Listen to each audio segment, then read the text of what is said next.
ఇప్పుడు ఈ దేహానికి శిరస్సు ఉంటేనే అందం, అదే శిరస్సుకి దేహం కూడా ఉంటేనే, చెప్పండి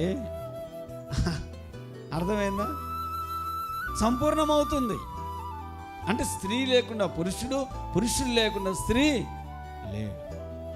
అందుకే దేవుడు అనాది సంకల్పంతోనే ఏం చేశాడంటే, ఆయన ఏం చేశాడు తెలుసా, పెండ్లి కుమారునిగా నేను ఉంటాను, కానీ పెండ్లి కుమార్తె అయిన సంఘమును నేను కనాలి, నేను సంఘమును స్థాపించాలి అని ఆయన అనాది సంకల్పం నుండే ఆనాడు మొదటి ఆదాము ఈ పక్కటెముకల నుండి స్త్రీని చేస్తే, రెండవ ఆదాము అయినటువంటి యేసుక్రీస్తు వారు తన ప్రక్కటెముకలో లేక తన బళ్ళెముతో తన ప్రక్కటెముకలో పొడిచినప్పుడు ఆఖరి రక్తపు బొట్టు వరకు రక్తం వచ్చింది. ఆ రక్తము ద్వారా సంఘమును ప్రభు స్థాపించాడు. Praise the lord.